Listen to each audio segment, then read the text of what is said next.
Bem, bom dia a todos. Acredito que todos estejam me ouvindo. Eu estou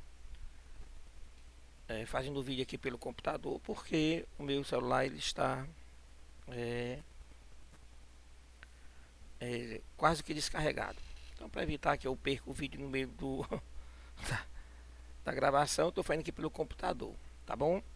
É, Antes de iniciar a nossa aula de hoje, avisar vocês, na próxima semana nós temos nossa prova, na próxima semana, e que nós não teremos aulas na próxima semana, nem vídeo aula, nem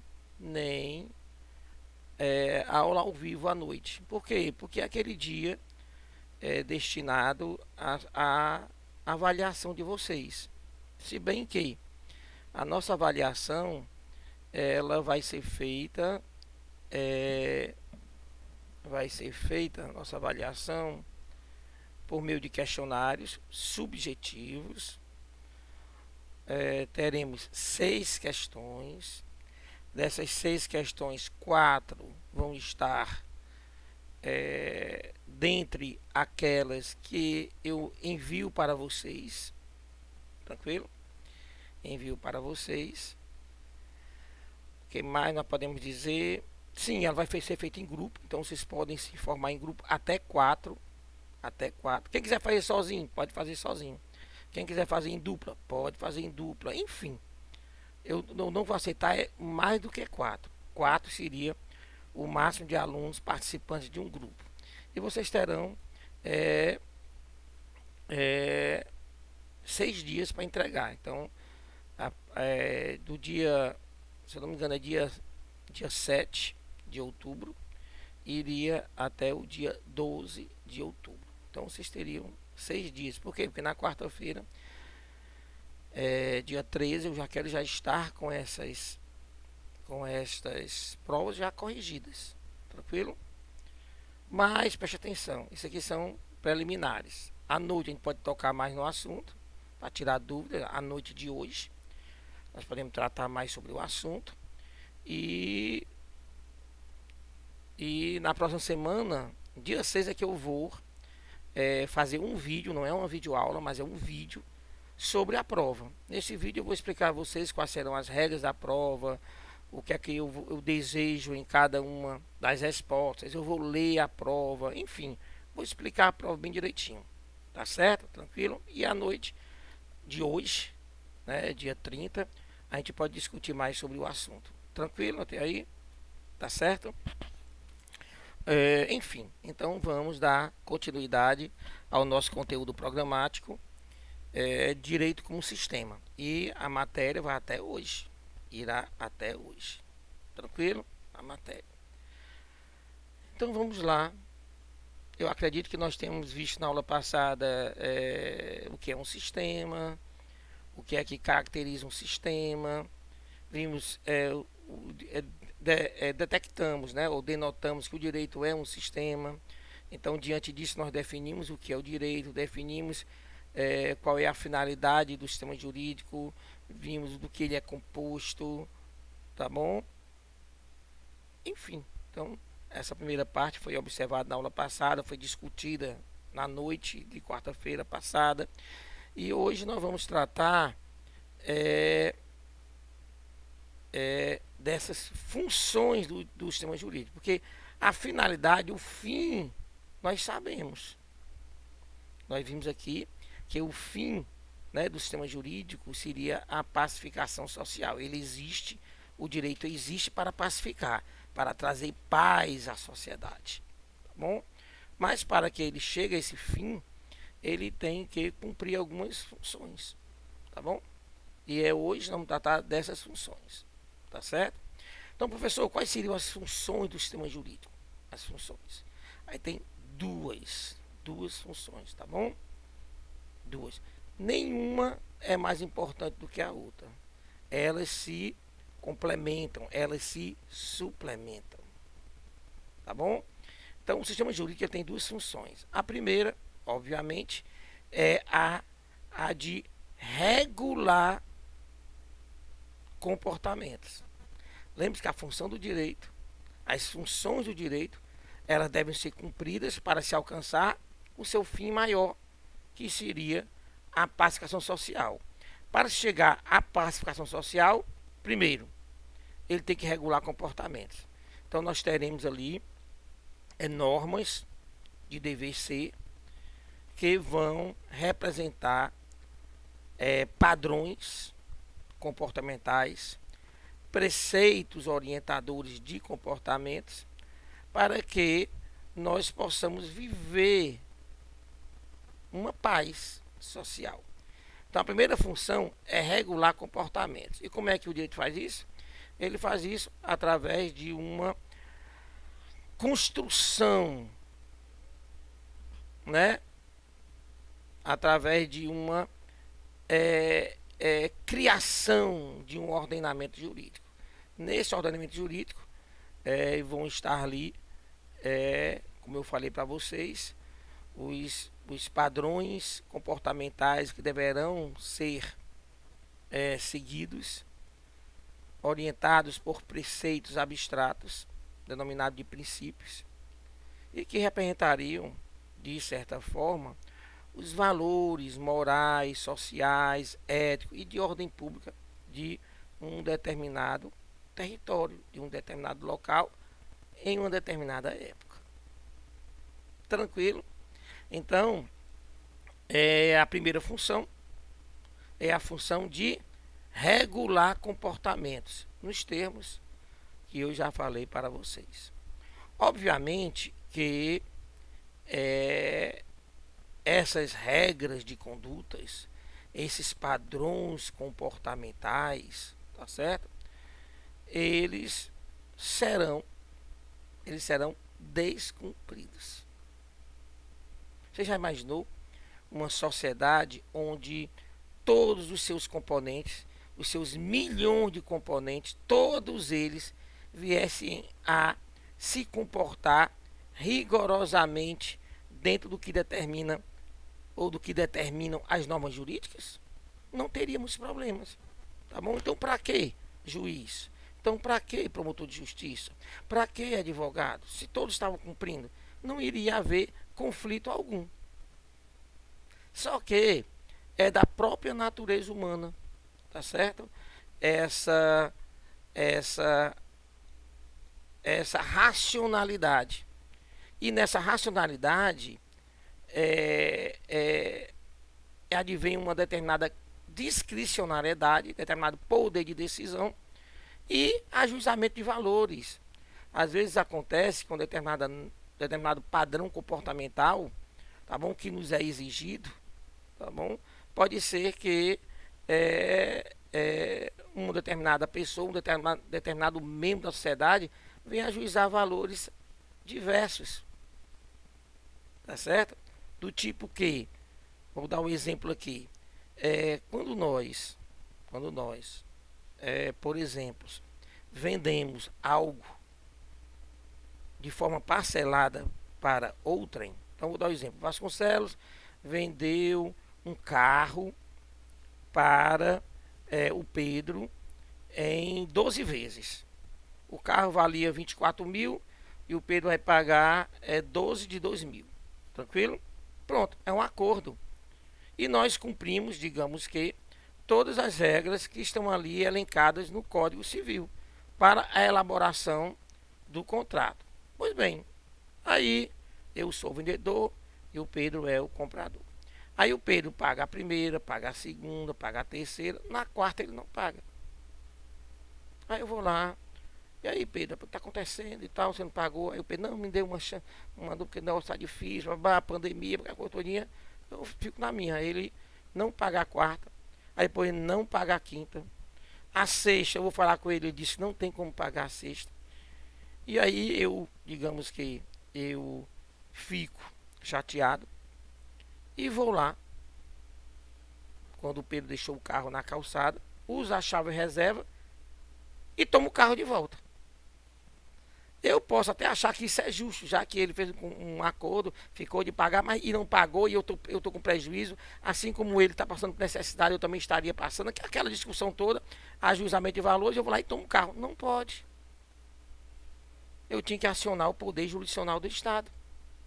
Tá entendendo? Então, nesse momento que acontece, ó, nessa primeira função de regular comportamentos, e que o direito faz através da, da imposição, né, de normas jurídicas, de padrões comportamentais, o que acontece é que, em alguns momentos, os membros da sociedade, tá bom, não vão cumprir esse comportamento. E quando não se cumpre uma norma jurídica, e isso vocês põem isso na cabeça de vocês, todas as vezes que se descumpre um dever ser jurídico, nasce um conflito. Nasce um conflito. Tá certo? Não existe nenhum tipo de descumprimento de norma jurídica que não incorra em uma na existência de um conflito. E aí, diante dessa situação, nasce a segunda função do sistema jurídico, que seria tratar esses conflitos. Então, o sistema jurídico ele tem que criar uma operacionalidade para que, no momento que houver o descumprimento da primeira função, quer dizer, no momento em que alguém em uma relação jurídica descumprir um dever ser, vai surgir um conflito e o próprio sistema jurídico já se responsabiliza por elaborar todo um procedimento para que esse conflito seja solucionado, para que ele seja tratado. E aí estaríamos diante agora da segunda função do sistema jurídico. Então, a primeira, regular comportamentos. Quando a primeira falhar, surge a segunda, que seria tratamento dos conflitos. Entenderam até aí? Tudo tranquilo? Porque agora nós vamos passar para os modos de tratamento do conflito. Tá bom? Que seriam previstos no ordenamento jurídico, ou pelo menos previsto na teoria geral do direito, ou na teoria geral do processo. Tá certo? Então vamos lá. Já sabemos que o fim almejado pelo direito é a pacificação social, e que para que ele alcance essa paz social, necessário se faz que o sistema jurídico cumpra duas funções. A primeira função é a função de regular comportamentos. Quando esta é descumprida, surge a segunda função, que é o tratamento de conflitos. E agora nós vamos focar nesses modos de tratamento de conflito. Tá bom? Então, acompanhem o roteiro que eu mandei para vocês. Ficará mais fácil. Tranquilo? Então vamos lá. Nós temos, dentro da teoria geral, né, do processo, dois modos de tratamento de conflito. Prestem atenção, vão logo anotando aí. Dois modos de tratamento de conflito. Dois.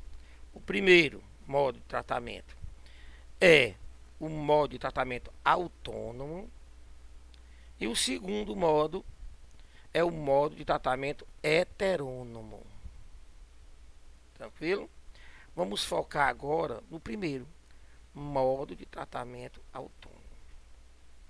Para que eu venha a definir, a conceituar o modo de tratamento de conflitos autônomo, necessário se faz que vocês imaginem, né, um conflito, tá bom? Quando a gente imagina um conflito, o que é que a gente imagina? nós temos um lado, a parte 1, do outro lado, a parte 2, tá bom? E aí nós chamamos isso de partes, né, ou participantes de um conflito. Então tá ali. Eles estão em embate, eles. Tá certo? Imaginemos que, obviamente, entre essas partes existe um objeto querido por eles. Imaginemos o caso do Vasconcelos versus Pedro, tá bom? Vasconcelos versus Pedro estão em conflito. E o conflito diz respeito a um objeto. E o objeto é um contrato de compra e venda de veículo, que foi um contrato de compra e venda parcelado, tá bom? Parcelado, tá certo? E não houve o pagamento por parte do Pedro, e o Vasconcelos foi lá e tomou o objeto de volta. Então nós temos aqui duas partes que estão em conflito, tá bom? Duas partes que estão em conflito, tá certo? Sobre o mesmo objeto. Então você imagine que para que haja um conflito, então tem que ter pelo menos duas partes. Isso é uma característica do direito, a bilateralidade do direito, duas partes, e elas estão brigando por um mesmo objeto, ou sobre um mesmo objeto. Elas estão em conflito sobre o mesmo objeto. Até aí tudo bem? Pois bem, vou agora definir o modo de tratamento autônomo. O modo de tratamento de conflito autônomo é aquele modo de tratamento cuja solução, tá bom? Cuja solução vai sair das partes que compõem o conflito. Por isso chama de autônomo, auto, né? De dentro, né?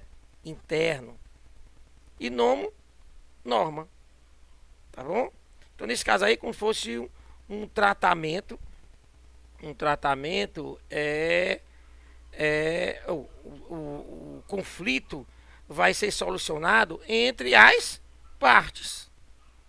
Tá bom? Entre as partes. Tá certo? Isso a gente chama isso de modo de tratamento de conflito autônomo. Até aí tranquilo? Tá bom? Pois bem, esse modo de tratamento de conflito autônomo, que nós já definimos como aquele em que a solução do conflito sairá de dentro do próprio conflito, ou das partes que compõem o conflito. Tá bom? Aí tem duas subespécies do modo de tratamento autônomo. Tá bom?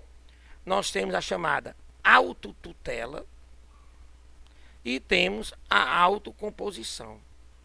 Então nós temos o modo de tratamento de conflito autônomo por autotutela e nós temos o modo de tratamento de conflito autônomo por autocomposição. Tá bom? Vamos diferenciar os dois. Tá certo? Na autotutela, o que é que vai acontecer? A solução vai sair de dentro do conflito, mas vai sair através de uma imposição. Tá bom? Através de uma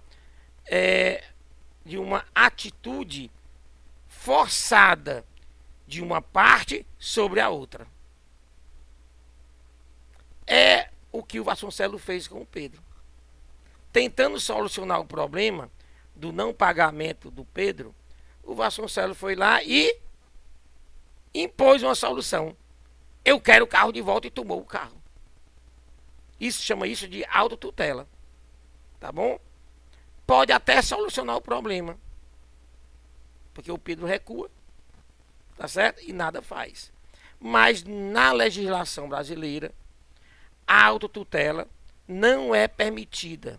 A autotutela é proibida. Inclusive, com uma tipificação criminosa. Então, quem faz isso, quem age, né, desta forma, está praticando um crime. É o crime do artigo 345 do Código Penal Brasileiro, denominado exercício arbitrário das próprias razões. Não pode. Tá certo? Não pode.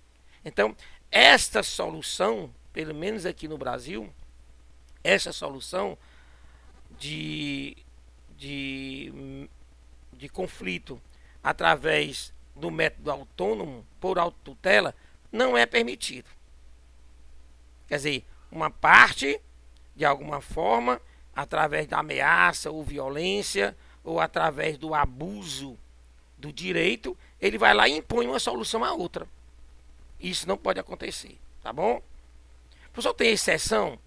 Obviamente que tem exceção, tá certo? Obviamente que tem exceção. E as exceções estão no que nós denominamos de excludentes de ilicitude, por exemplo. A legítima defesa, né?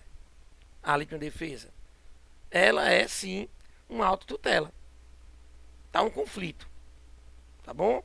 Duas pessoas estão em discussão, brigando, tá bom? Em vias de fato. E tem ali um objeto que todos estão querendo, que é a sua integridade física. Então a discussão ali entre as partes é em uma luta corporal, tá bom? Quando de repente, tá certo? De repente, uma das partes se aposta, por exemplo, de uma faca ou de um punhal, tá certo? E investe contra a outra.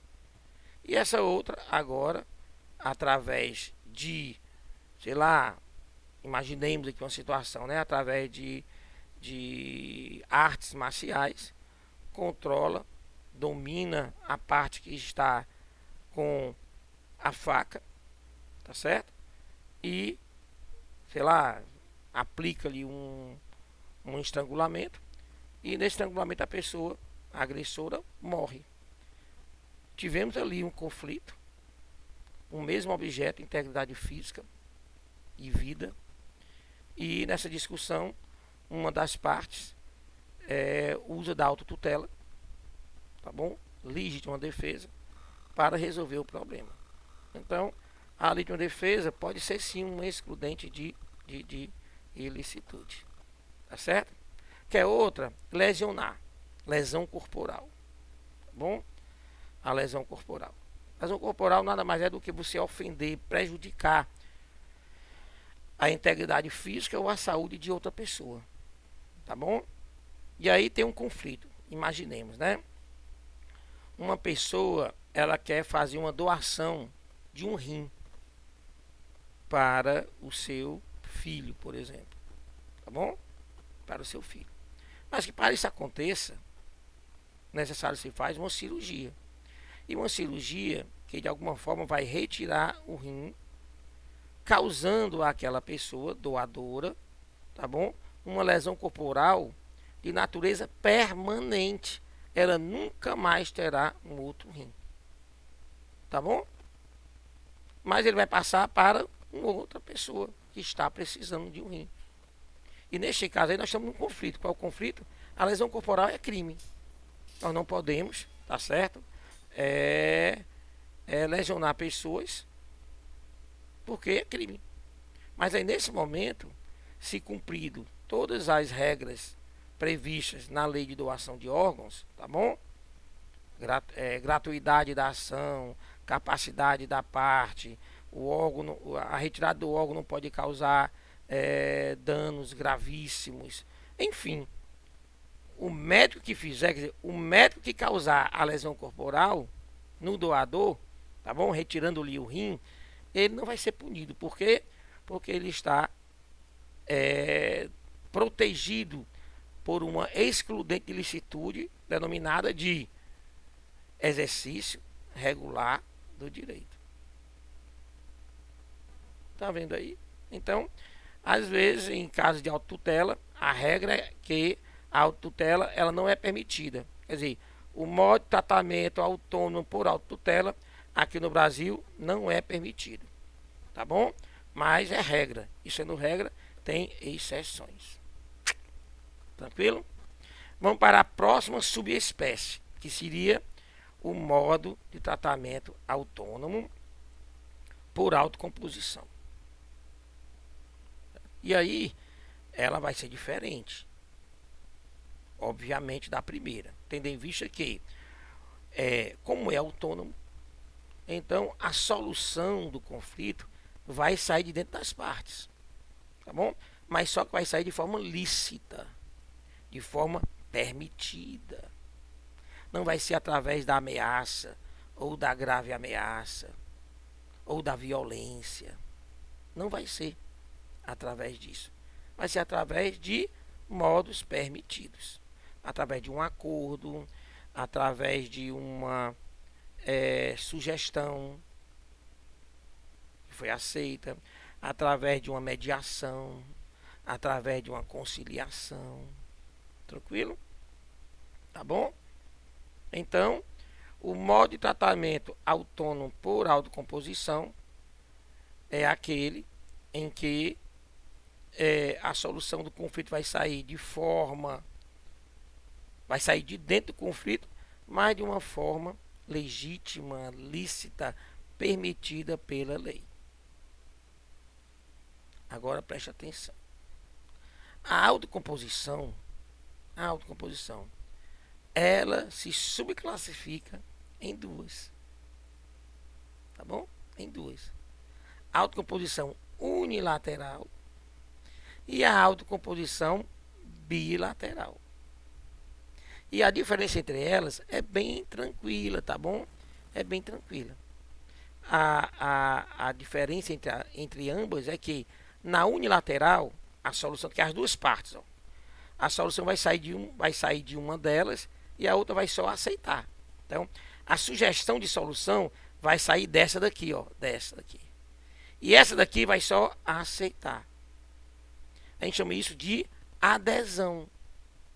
Adesão. Tá bom? Imaginemos. Vamos voltar ao exemplo do Vasconcelos versus Pedro. Bom, surge o conflito quando o Pedro não paga as parcelas do carro em dias. E aí o Pedro procura o Vasconcelos e diz: Vasconcelos, eu já estou já com 2 parcelas atrasadas. E me diz uma coisa, cara. Tu aceita que eu te passe um cheque pré-datado com um valor atualizado com juros e correção monetária para daqui 2 meses? Aí o Vasconcelos diz: aceito. Você viu aí como foi uma autocomposição? A solução saiu de dentro do conflito das partes, de forma lícita, de forma legítima e permitida por lei, mas veio só de um dos lados. Por isso, ó, unilateral. Só saiu de um dos lados. O outro só aceitou. Só aderiu. Solucionou? Solucionou.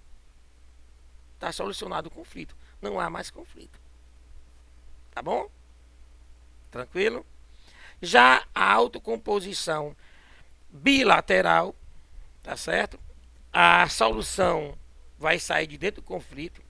Ela é lícita, permitida por lei, mas ela vai ser construída pelas duas partes e não apenas por uma. Tá bom? Exemplo, voltando aí ao caso Vasconcelos versus Pedro. Tá bom? Então, houve um contrato de compra e venda de um carro através de um parcelamento e o Pedro deixou de pagar algumas parcelas. Nesse momento surgiu o conflito, né? Surgiu o conflito porque não houve o cumprimento da norma que diz que tem que pagar em dias as parcelas. Surgiu o conflito, tá bom? Aí o Pedro procura o Vasconcelos e diz: Vasconcelos, olha, eu tô com um problema, mas eu acho que eu vou receber um dia daqui 2 meses.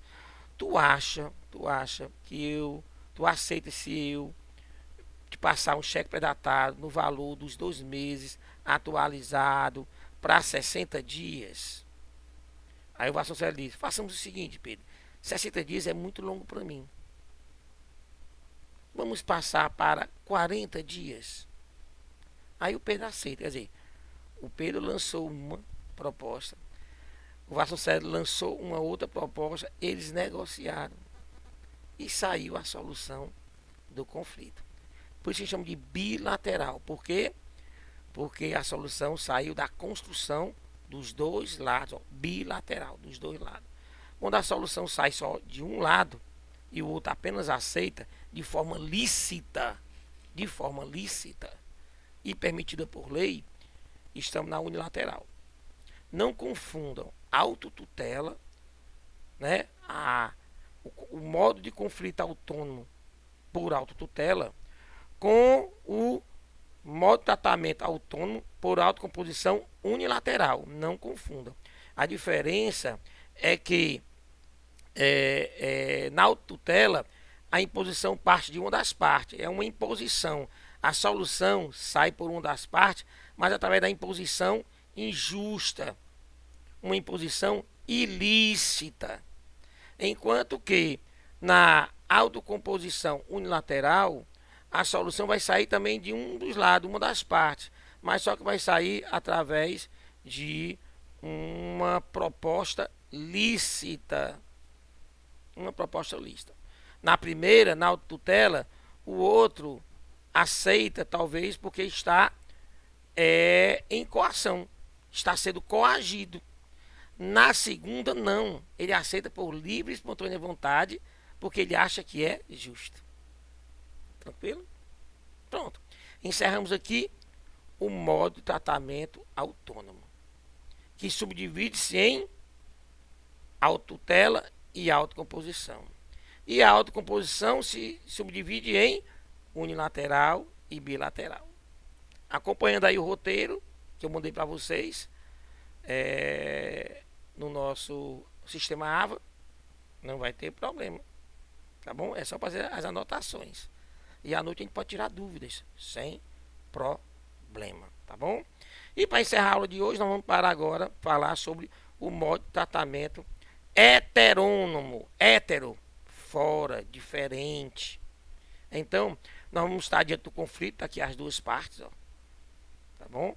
Em conflito sobre o mesmo objeto. E a solução não vai sair daqui de dentro, ó. A solução vai sair de um terceiro que está fora e interfere. É ele que vai trazer a solução. É um terceiro não interessado, tá bom? Que vai solucionar o conflito. Então, definindo, o modo de tratamento de conflito heterônomo é aquele através do qual a solução do conflito, tá bom? Sairá de um terceiro não interessado, tá bom? No conflito. Quando eu falo não interessado, tá bom? É no sentido geral. Quer dizer, ele não está interessado no objeto de conflito. Tranquilo? E aí, o modo de tratamento heterônomo, ele está subdividido, tá bom? Em duas subespécies. Ele tem duas subespécies. O modo de tratamento heterônomo por jurisdição privada, e temos o modo de tratamento heterônomo por jurisdição oficial. Jurisdição privada, jurisdição oficial. Muito simples de se entender, tá certo? Então, professor, quando vai ser que o modo de tratamento heterônomo, tá bom, será por jurisdição privada? Então, é o seguinte, ó. Como eu já falei para vocês, no modo de tratamento heterônomo, a solução não vai sair dessas partes aqui, não. Vai sair de um terceiro, tá certo? Não interessado. Na jurisdição privada, a diferença como é simples, ó. Na jurisdição privada, quem vai escolher o terceiro que vai solucionar o caso são as partes. As partes é que vão eleger, indicar, tá bom? Um terceiro que irá solucionar a situação, o conflito ou a situação conflitosa. Esse terceiro, na jurisdição privada, nós chamamos de árbitro. Será o árbitro, tá bom? Então, exemplo, lá no caso Vasconcelos versus Pedro. onde existe um descumprimento de um contrato de compra e venda parcelado, tá bom? No momento em que o Pedro não pagou as parcelas, surgiu um conflito, tá bom? E aí, o que é que acontece? Vasconcelos e Pedro, em uma conversa, é o seguinte: vamos indicar uma pessoa que entenda sobre isso, né? Uma pessoa que está na área jurídica, está na área contábil, ou que está na área atuarial, para que ele nos dê uma solução mais viável. A gente indica, por exemplo, a Semiramis, por exemplo. Aí a Semiramis agora será definida como árbitra. Ela vai estudar o caso e, em um determinado tempo, que vai ser escolhido pelas partes, tá bom? Daí uma semana, 3 dias, 4 dias, quiçá um mês, depende da complexidade do conflito. Você envia, e aí quando vier, vem a solução, vem de quem? Da Semiramis. Agora preste atenção. No momento que a Semiramis disser, olhe, a solução vai ser desta forma, nem Vasconcelos, nem Pedro poderão recorrer dessa decisão. Por quê, professor? Porque a escolha da árbitra foi feita pelos dois. Nenhum dos dois impôs essa escolha. Tá bom? A gente chama isso de arbitragem. Quando vocês ouvirem falar em arbitragem, vocês estão diante de um modo de tratamento heterônimo por jurisdição privada. Privada por quê? Porque foi as partes, né, como indivíduos particulares, privados, que escolheram o terceiro que irá solucionar o conflito. Já na jurisdição oficial, tá bom? Na jurisdição oficial, esse terceiro que irá solucionar o conflito não é indicado pelas partes. Ele será escolhido, tá bom? Dentro de regras jurídicas, dentro de regras processuais que irão defini-lo como competente para solucionar aquele conflito.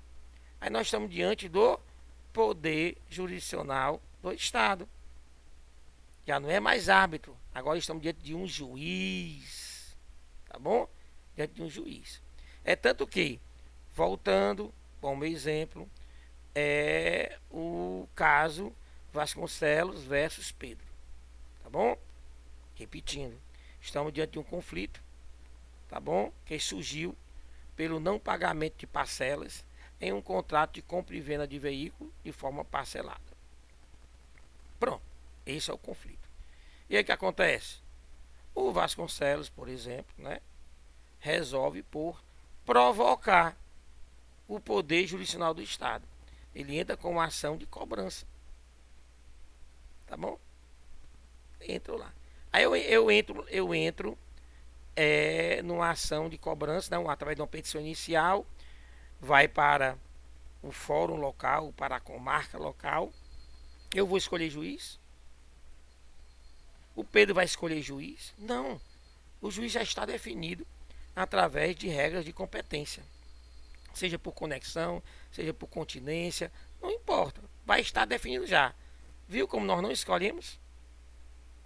Então, o modo de tratamento heterônimo por jurisdição oficial é aquele modo de tratamento cuja solução do conflito sairá de um terceiro, tá bom? Não interessado no conflito e que não será indicado pelas partes.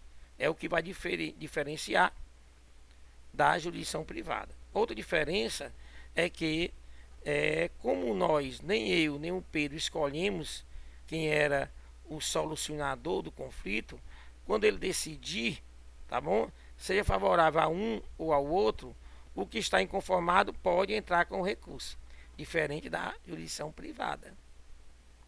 na jurisdição privada, o laudo arbitral, que é a decisão do árbitro, a gente chama de laudo arbitral, é irrecorrível. Já a sentença judicial na jurisdição oficial, ela é recorrível sim. Tranquilo? Legal demais, né? O direito é bom demais, o direito. Tá bom? Muito bom. Eu amo o direito, tá certo? Espero que vocês também se apaixonem pelo direito como eu sou apaixonado. Tranquilo? Então a gente encerra a aula simples, né? Nós estamos com uma aula direcionada para alunos, para acadêmicos do primeiro semestre. E a nossa missão é fazer com que vocês se introduzam dentro do mundo jurídico de uma forma menos traumática, tá bom? Porque às vezes o mundo jurídico ele é muito complexo, ele é muito complicado. Então a gente vai preparando, é como acontece conosco, né? Quando a gente vai estudando, vai começando de graduação, vai lá pelo jardim, passa a alfabetização, ensino fundamental 1, ensino fundamental 2, aí passa para o ensino médio, aí vai se aprofundando, até chegar ao último grau, que é o doutorado. Vocês estão aqui na fase inicial do mundo jurídico. Tranquilo? Então, aguardo vocês à noite, a partir das 18h30, para que nós possamos confabular, socializar, discutir sobre esse material e, obviamente, eu estarei disposto a tirar as dúvidas de vocês. Bom, mas vocês podem socializar as suas experiências, né, sobre este assunto. Tranquilo?